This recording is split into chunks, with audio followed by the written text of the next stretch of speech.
자, 우리 옆에 분들과 다시 한번 인사하겠습니다. 오늘 정말 잘 오셨습니다. 자, 은혜 받기 원합니다. 자, 이 자리에 참석한 여러분들의 신년 가운데 우리 하나님께서 허락하시는 한량없는 은혜가 함께 하시게 되시기를 주님의 이름으로 축복합니다. 자, 오늘 우리가 읽은 이 본문은 그 인류가 최초로 범죄한 이야기가 담겨져 있는데요. 자, 우리가 잘 알고 있는 것처럼 아담과 하와는 뱀의 유혹에 빠져 크게 범죄하였고, 자, 이로 인하여 형벌을 받게 됩니다. 자, 그런데 많은 성도님들이 바로 이 말씀을 묵상하면서 크게 세 가지 반응을 보이는데요. 먼저 첫 번째로는요, 자, 어떤 분은 이 아담과 하와가 뱀의 유혹을 받았다라는 것 그 자체를 주목하시더라고요. 자, 이런 분들은 주로 이 세상을 그 영적인 대결 구조로 이해를 하는데요. 자, 원수 마귀가 지금도 우리를 이렇게 엄청나게 공격하고 있으니 예수 믿는 우리들은 바로 이러한 공격으로부터 승리해야 된다라는 관점에서 이 성경을 보고 세상을 살아갑니다. 자, 그래서 이런 분들 입장에서 보았을 때요, 오늘 만약에 교회에 오다가 교통사고 나면요, 그거 누가 일으킨 거예요? 네, 맞아요. 원수 마귀가 일으킨 걸 수 있고요. 오늘 평상시와 다르게 뭔가 예배에 집중 안 되는 거 보니까 이게 바로 뭐예요? 원수 마귀의 역사니까 예수의 이름으로 떠나가라, 뭐 이렇게 기도하시는 분들이 있을 수 있어요. 자, 그런가 하면 또 어떤 분들은요, 그 아담과 하와가 하나님께 불순종했다라는 그 자체에 주목하시는 분이 있어요. 즉, 이 땅에 있는 모든 만물들은 하나님의 통치를 따라야 하는데, 자, 바로 여기에서 벗어나는 것이야말로 큰 타락이니 우리도 역시 하나님의 말씀에 철저히 순종할 수 있어야 한다라는 것입니다. 자, 그런가 하면 최근 들어 그 본문에 나와 있는 그 내용 자체에 의문을 제기하는 분들도 참 많이 있습니다. 자, 하나님께서 곧 있으면 인류가 범죄할 것을 이미 아셨을 텐데 왜 하필 동산 중앙에 선악과를 두었느냐? 자, 왜 하필 하나님께서는 뱀을 창조하셔가지고 이런 분란거리를 만드시냐? 뭐 이런 이야기도 하시고요. 또 어떤 분들은요, 선악과를 먹고 선악을 아는 것이 왜 타락인지에 대한 의문을 제기하면서 아주 다양한 이 반응을 보이는 것을 볼 수 있습니다. 자, 그런데 제가 늘상 하는 이야기지만, 자, 우리가 성경을 묵상할 때는 그 내가 읽고 싶은 대로 무조건 읽어서는 안 됩니다. 자, 여러 가지 그 해석학적인 과정을 거쳐야 되고요. 특히 바로 이 성경을 기록한 그 기자의 의도를 고려하면서 읽어야 하는데요. 자, 바로 이런 관점에서 오늘 우리가 읽은 본문은 인류를 위협하는 악의 기원 내지는 죄악의 본질을 기록하고 있다는 것을 알 수 있습니다. 자, 이른바 하나님의 백성들이 어떤 상황 가운데서 하나님과의 관계가 깨어지고 어떤 상황에서 주께서 주시는 평안과 기쁨을 잃어버리는지에 대해서 기록하고 있다는 것입니다. 자, 우리 한번 따라해 볼까요? 하나님과 우리의 관계는 어떤 때에 깨지는가? 한 번 더 따라하겠습니다. 인간은 어떤 때에 행복을 잃어버리는가? 자, 오늘 우리가 읽은 본문은 바로 이런 관점에서 크게 세 가지 요인을 고발하고 있는데요. 자, 결론부터 말씀드리자면 첫 번째로는 왜곡이고요. 두 번째로는 탐심이고요. 세 번째로는 책임 회피입니다.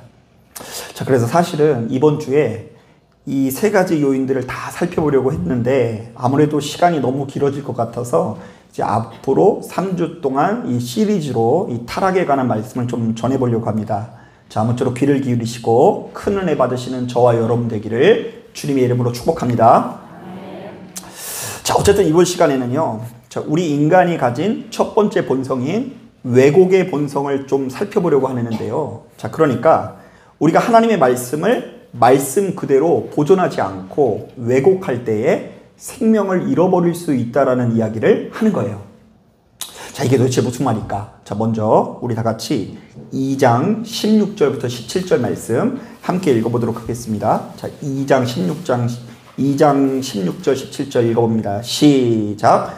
여호와 하나님이 그 사람에게 명하여 이르시되 동산 각종 나무의 열매는 내가 임으로 먹되 선악을 알게 하는 나무의 열매는 먹지 말라. 내가 먹는 날에는 반드시 죽으리라 하시니라. 자, 하나님께서는 아담과 하와에게 동산에 있는 모든 열매를 먹되 선악을 알게 하는 나무만은 먹지 말라고 당부하는 것을 볼 수 있어요. 자, 그런데 뱀이 바로 이런 하나님의 말씀을 좀 변질시켜요. 왜곡시킵니다. 자, 어떻게 왜곡시키는지 3장 1절 말씀 같이 한번 읽어볼게요. 시작. 그런데 뱀은 여호와 하나님이 지으신 들 짐승 중에 가장 간교하니라. 뱀이 여자에게 물어 이르되 하나님이 참으로 너희에게 동산 모든 나무의 열매를 먹지 말라 하시더냐. 자, 뱀이 하나님께서 말씀하신 것을 왜곡시켰죠.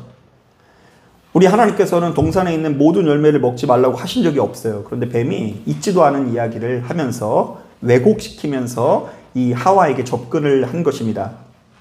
자, 그랬더니 하와도 어떤 태도를 보입니까? 하와가 좀 기억력이 좋으면 좋을 것 같은데 하와도 조금 약간 잊어버렸나 봐요. 그 하나님께서 하신 얘기에 뭔가 조금 덧붙이는 걸 볼 수 있어요. 우리 꼼꼼하게 한번 읽어볼게요. 3장 3절 말씀 같이 한번 읽어봅니다. 시작.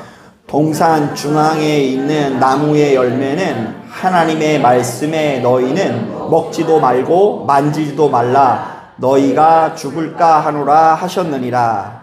자, 우리는 여기서 이 만지지도 말라는 말씀에 밑줄을 그어야 하는데요. 자, 하와도 역시 하나님께서 동산 중앙에 있는 열매를 만지지도 말라고 하면서 하나님께서 하신 말씀을 또다시 왜곡하는 것을 볼 수 있어요. 물론 뱀처럼 극단적으로 이렇게 왜곡하는 것은 아니지만 하와도 역시 하나님의 말씀을 그대로 간직하지 못하고 조금 왜곡시키고 있다는 것이죠. 자, 바로 이것은요, 오늘날 우리들의 입장에서는 좀 생소할 수 있으나, 자, 신의 메시지를 변질시켰다라는 점에서 이스라엘 문화권에서는 엄청난 범죄라고 할 수 있어요. 자, 여러분, 백성들이 왕의 메시지를 왜곡시키면 안 되겠죠. 그래서 왕이 어떤 명령을 내렸는데 신하가 그것을 사사로이 왜곡시켜가지고 자신의 이득을 이렇게 충당하면 사형이에요. 자, 신도는 신의 메시지를 왜곡시키면 안 되는 것이 당시 시대에 굉장히 중요한 윤리였다고 합니다. 실제로 성경에는 바로 이러한 정서가 반영된 말씀이 많이 있는데요. 베드로후서 1장을 보니까 성경의 모든 예언은 우리가 사사로이 풀어서는 안 된다고 하고요. 잠언서 30장을 보니까 하나님의 말씀은 다 순전해서 그것에 무엇인가를 더해서 말하면 안 된다고 말합니다. 자, 예레미야 26장을 보니까 예언자는 하나님의 말씀을 전하되 한마디도 감하지 말고 하나님께서 전하라고 하신 것만 전해야 된다라는 말씀이 있어요. 자, 바로 이런 차원에서 그 예수님의 초창기 제자들은요, 주님의 말씀을 아주 오랫동안 문서화하지 않고 무조건 통째로 외웠는데요. 자, 왜냐하면 주님의 말씀을 외우지 않고 문서로 만들었다가는요, 후대의 사람들 사이에 말씀의 변질이 일어날 수 있다고 여겼기 때문입니다. 자, 그래서 당시 교회들은요, 주로 어떻게 예배를 드렸냐면요, 여러 개의 그룹을 만들어서 주님의 말씀을 무조건 외우고요, 서로의 암송에 틀린 것은 없는지 함께 감시했다고 합니다. 그러니까 이제 5명이 모여가지고 함께 성경을 외우고 5명이서 서로의 암송거리가 틀렸는지 안 틀렸는지 하니까 그게 계승이 돼요, 안 돼요? 예, 계승이 되는 거예요. 자, 바로 이런 방식의 성경 묵상을 구전전승이라고 부르는데요. 쉽게 말하면 하나님의 뜻이 입에서 입으로 전해진다라는 의미입니다. 자, 이것은 주님의 제자들 뿐만이 아니라 당시 시대에 널리 퍼져 있는 방식이었는데요. 자, 예를 들면 구약 성경을 생명처럼 여기는 랍비들이나 다른 여타의 이방신들을 섬기는 사제들에 이르기까지 주로 절대로 변질되어서는 안 되는 신의 가르침을 공부하는 자들에게 주로 나타나는 방식이었습니다. 그래서 여러분, 요즘에 보면은요, 아직까지도 뭐 어떤 것이 있냐면요, 이슬람교 신도들 있잖아요. 근데 그 이슬람 교인들은요, 자신들이 그 성경으로 여기는 코란이라고 있는데요. 그 코란을요, 다른 언어로 번역을 하지 않아요. 그러니까 이슬람 교인이 되기 위해서는 아랍어를 배워야 돼요. 그래서 이슬람교 안 믿기 잘했죠. 막 그림 같은 언어예요. 그 언어를 배워야지 이슬람 교인이 될 수 있다니까요. 왜냐하면 번역함으로 인해서 생기는 작은 오류가 그 진리를 훼손시킨다고 여기기 때문입니다. 자, 그렇다 보니 본문에 나오는 뱀도 그렇고 하와도 그렇고 감히 하나님께서 주신 말씀을 자신의 마음대로 왜곡하고 있으니 당시 사람들의 입장에서 보았을 때는 이게 큰 충격이 아닐 수 없는 거예요. 야, 이건 나쁜 놈들이다. 자, 그런데 창세기 기자는 바로 이러한 내용들을 통해서 우리 인간이 본성적으로 가지고 있는 이 죄된 본질을 한 가지 고발하고 있는데요.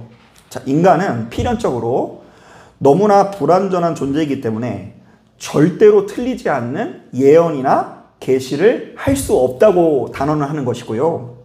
자, 우리들은 마치 질그릇과 같아서 아무리 보배로운 하나님의 말씀을 받았더라도 바로 그것을 언제든지 오염시키거나 변질시킬 수 있다는 가능성을 제기하는 거예요. 자, 우리가 성경을 묵상해 보면 분명히 하나님께서는 우리 인간들에게 자신의 뜻을 밝히 드러내는 분이시죠. 자, 바로 이때 하나님께서 자신의 뜻을 밝히 드러나는 행위 자체를 우리는 계시라고 부릅니다.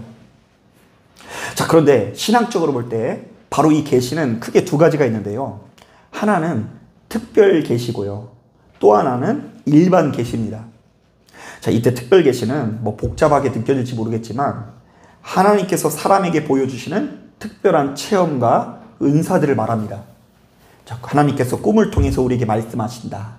환상이나 환청을 통해서 말씀하신다. 자, 이게 특별 계시예요.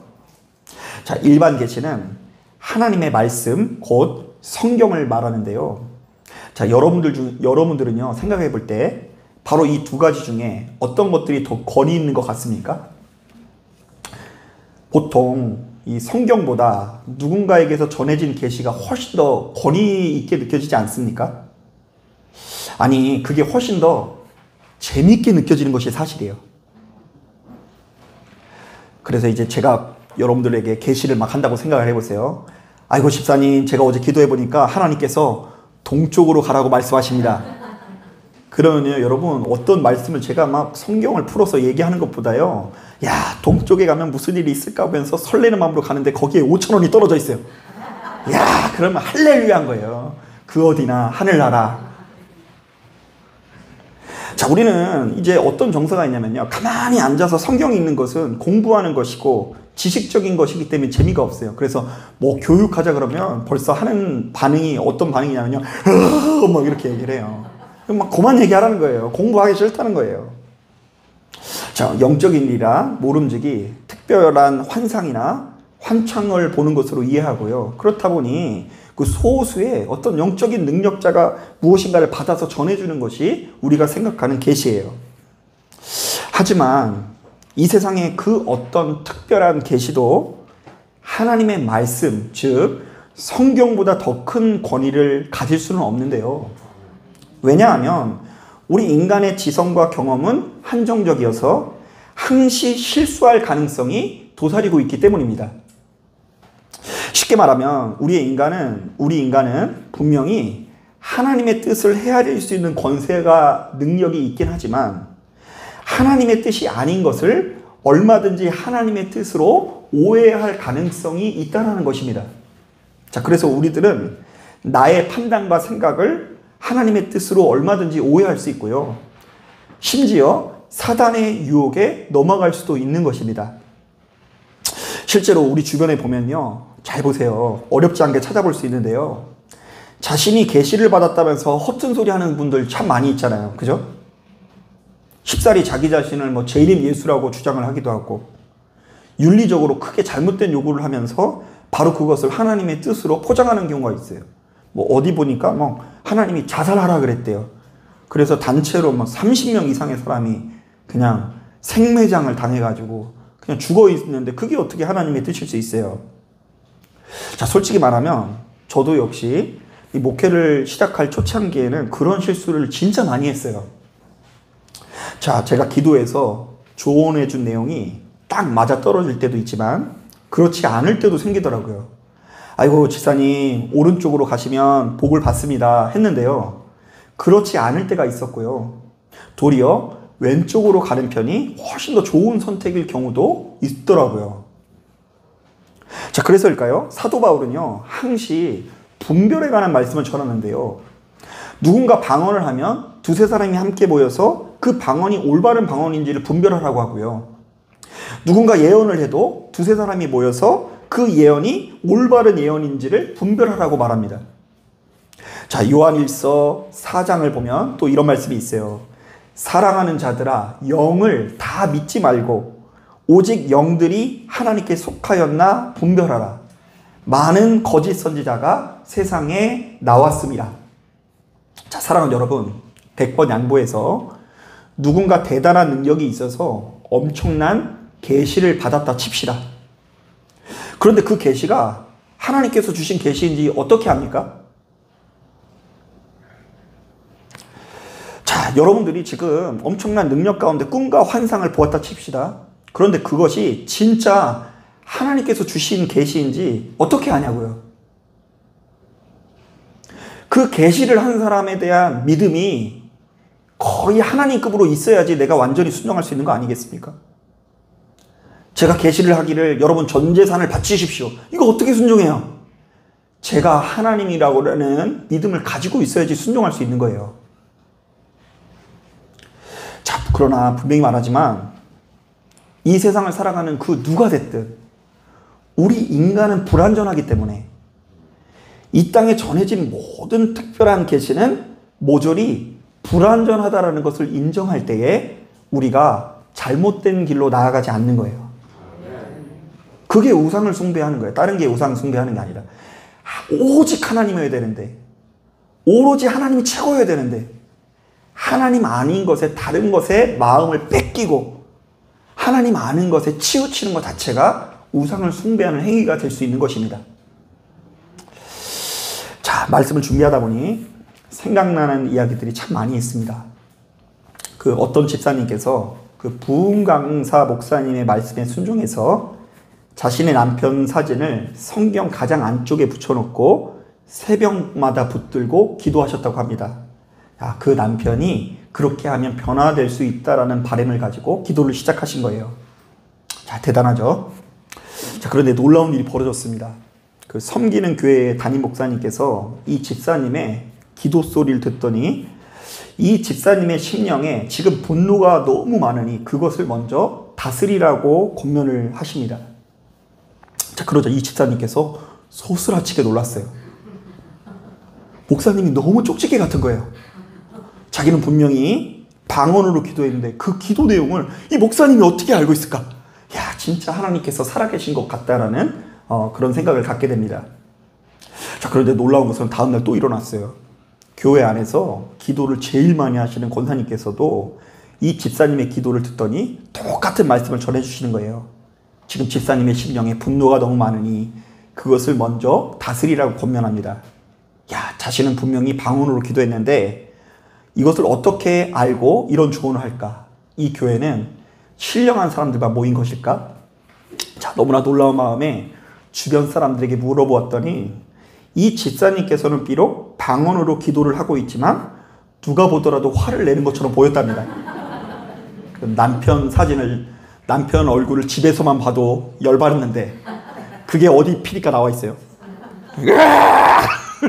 성질이 나가지고 랄랄랄랄라 했는데 이게 자신의 감정이 들어간 거예요. 제3자가 보더라도 적대감이 들어간 거죠. 여러분, 이것만 보더라도요, 방언에요 사람의 감정이 들어갈 수 있는 것 같아요. 방언하니까 야 대단하다 이게 아니에요. 방언을 하는 와중에 그 사람이 막 성질내고 있는지 뭐 지금 막 저주하고 있는지 아무도 모르는 거라니까요. 여러분, 어떤 젊은 목사님 부부가 평생 도시에만 사시다가 갑자기 전라북도 고창 산골짜기에서 목회를 시작하게 됩니다. 제가 이제 실제로 아는 분 이야기예요. 자, 그런데 도시와 시골의 문화 차이가 진짜 엄청납니다. 자, 그 할머니 교인들이 걸핏하면 사택에 들어와서 냉장고 문을 열어보고 냉장고가 더럽네, 어제 준 반찬을 먹었네 안 먹었네 하면서 이 사모님한테 잔소리를 하기도 하고요. 싱크대가 더럽네 더럽지 않네 하면서 잔소리를 합니다. 자, 더욱이 충격적인 것은 이 가정에는 3살 밝기 아기가 있었는데 한 할머니 권사님께서 김치를 잘게 닭갈비 막 씹어가지고 그 입에 넣어주는 모습을 보는 거예요. 자, 물론 이분들은요, 아기가 없죠. 그 사랑하는 마음을 가지고 이렇게 하면 소화가 잘 된단다 해서 넣어준 거예요. 자, 그런데 사모님은 큰 스트레스를 받았고 바로 이 문제를 가지고 오랫동안 마음고생을 하다가 살기 위해서 작정 기도를 시작했다고 합니다. 자, 그러자 남편 목사님도 크게 안심을 합니다. 아, 우리 아내가 드디어 자신의 괴로움을 기도로서 해결을 하려고 하는구나. 자, 그런데 남편 목사님이 며칠 있다가 예배당에 들어갔다가 깜짝 놀랐다고 합니다. 알고 보니 이 사모님이 작정 기도는 시작했으나 그 기도 내내 성도님들을 저주하면서 기도를 하고 있더랍니다. 하나님, 저들을 멸하여 주시옵소서. 하나님, 저들을 한 대 쳐주시고 심판하여 주시옵소서. 이러니까 이 남편 목사님이 깜짝 놀래가지고 남이 들을까 무서워서 그만 기도해, 그만 기도해. 그렇게 기도해야 하면서 그 성전 안에서 또 대판 싸우게 되었대요. 자, 그러니까 작정 기도가 우리의 감정에 영향을 받기도 한다는 것이죠.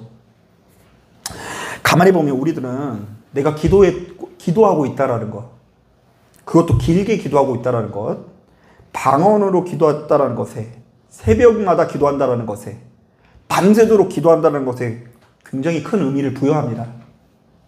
자, 그래서 스스로 볼 때 나는 무조건 따지지도 않고 기도의 사람이요, 신령한 사람이라고 자부하곤 합니다.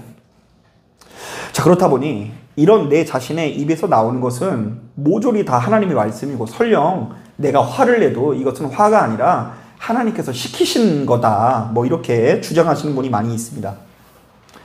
하지만 그런 우리들의 자부심과의 별개로 우리들의 상태는 별로 좋지 못할 수 있는데요. 왜냐하면 인간은 본디 너무나 연약한 존재로서 영원하신 하나님의 뜻을 좀처럼 간직하지 못하고 쉽사리 왜곡시킬 수 있는 존재이기 때문입니다. 자, 실제로 성경에 나오는 무수히 많은 위인들도 자신의 믿음을 끝까지 지키는 경우보다 쉽게 변질되는 경우가 많아요. 여러분, 이 성경 안에서 찾아봐 보세요. 끝까지 변질 안 되는 사람이 몇 명 안 된다니까요. 뭐 에녹? 없어요, 없어. 그런데 에녹도 제가 보았을 때는 기록이 짧아서 그렇지, 그 에녹에 관한 삶을 길게 늘려보면은요, 에녹도 분명히 흠이 있다 없다? 있다고 해야죠. 우리는 예수 믿으니까. 예수님만 반석이니까. 인간은 언제나 자신의 죄성을 이기지 못하고 끝내 넘어지고 쓰러지는 존재라는 것입니다. 오늘 우리가 읽은 본문도 사실은 바로 이것을 증언하고 있어요. 자, 당시 사람들은 이 아프면 병원을 가잖아요. 근데 그 병원이 어떤 병원이냐면 기도해주는 병원이에요. 옛날에는 그 의료 행위가 그렇게 정교하지 않아서 많은 부분을 어떤 미신적인 것에 이렇게 의지를 했어요. 지금도 아프리카 쪽에 가보면은요, 뭐 의료 행위라고 하는 거 보면은요, 이상한 행동이에요. 막 거기서 막 춤추고 있고, 막 그러면서 막 무당이 굿하는 것처럼 펄쩍펄쩍 뛰면서 이제 뭐 귀신이 너를 낫게 해줄 것이다, 막 이러는데 그게 병원이라는 거예요. 자, 당시에 많은 사람들이 날씨라든지 농사라든지 사람이 아픈 거라든지 다양한 종류의 그 문제들을요, 눈앞에 보이는 사람, 무당 내지는 어떤 신령한 제사장들에게 의지를 하고 있는데요. 바로 그런 시대 가운데 성경은 이렇게 얘기하는 거예요. 자, 사람이란 존재가 얼마나 얄팍하고 가벼운 존재인지 봐라. 하나님과 대면해서 에덴의 축복을 누리고 있는 인류도 역시 하나님의 말씀을 끝까지 간직하지 못하고 결국 그 말씀을 왜곡함으로써 생명을 잃게 되었다. 자, 그러므로 너희는 어떻게 하라고요? 자, 들어보세요. 신명기 6장을 보니까 이런 말씀이 있어요. 이스라엘아, 들으라. 우리 하나님 여호와는 오직 유일한 여호와이시니 너는 마음을 다하고 뜻을 다하고 힘을 다하여 내 하나님 여호와를 사랑하라. 자, 우리들은 뭐 창세기, 출애굽기, 레위기, 민수기, 신명기 이렇게 각각의 책으로 구분하지만 본래 유대인들은 이 5권의 성경을 한 권으로 묵상을 하는 사람들이었어요. 창세기, 레위기, 민수기, 신명기 못 빠뜨렸죠? 네, 출애굽기. 본래 이 이스라엘 사람들은요, 이걸 따로 구분하지 않는다니까요. 창세기부터 이렇게 끝까지 이렇게 연결해서 이 5권의 성경을 묵상해요. 그래서 사실은 그 말을 하는 거예요. 이 말씀을 통해서 이스라엘에 들으라. 오로지 하나님만이, 여호와만이 우리의 유일한 왕이시고 우리들의 유일한 선지자 되시고 우리의 지도자 되신다. 그러므로 너희는 망령되고 허탄한 것에 마음을 두지 말고 오로지 하나님만을 섬겨라. 하나님께 소망을 둬라. 이사야 40장에도 바로 이런 모세오경에 나와 있는 말씀을 인용해서 이렇게 해석을 합니다. 모든 육체는 풀이요 그의 모든 아름다움은 들의 꽃과 같으니 풀은 마르고 꽃이 시듬은 여호와의 기운이 그 위에 붐이라. 이 백성은 실로 풀이로다. 풀은 마르고 꽃은 시드나 우리 하나님의 말씀은 영원히 서리라. 사람은 영원하지 않고, 사람은 금세 날아가는 존재이고, 사람은 금세 변질되는 존재이고, 사람은 한계를 지닌 존재이니 그 사람의 말에 마음을 두지 말고 오로지 하나님의 말씀을 가까이 하면서 묵상하라는 권면이에요. 결국 창세기 기자는 오늘 우리가 읽은 본문을 통해 죄된 우리들의 한계를 아주 명확하게 하면서 한 가지 메시지를 전한 것입니다. 자, 사람은 결단코 영원하지 않고 우리의 영원한 구세주가 될 수 없다. 오로지 우리 하나님만이 우리의 영원한 반석이시니 너희는 오직 하나님께만 소망을 두고 그분을 사랑하기 위해서 노력하라. 예. 그러니까 여러분 신앙생활 하면서 자꾸 귀인들을 의지하면 안 돼요. 귀인들. 뭔가 특별해 보이는 누군가. 옆에 있는 권사님이든 집사님이든 나랑 다르지 않아요. 심지어 앞에 있는 목사님도 나와 크게 다르지 않다. 목사님도 똑같이 부부싸움하고 목사님도 똑같이 세상적인 염려와 근심으로 인해서 나와 똑같은 갈등을 맺고 있고 똑같다. 바로 여기서부터 기독교 신앙이 세상의 다른 여타의 신앙들과 차이가 발생하는 거예요. 우리는 인정하지 않아요. 오로지 하나님인 거예요. 오로지 하나님. 사랑하는 여러분, 바로 이런 말씀에 귀를 기울이시고 우리 하나님께만 소망을 두시고 오로지 우리 하나님만을 사랑하기 위해 노력하시는 저와 여러분들이 되시기를 주님의 이름으로 축복합니다. 자, 기도하겠습니다.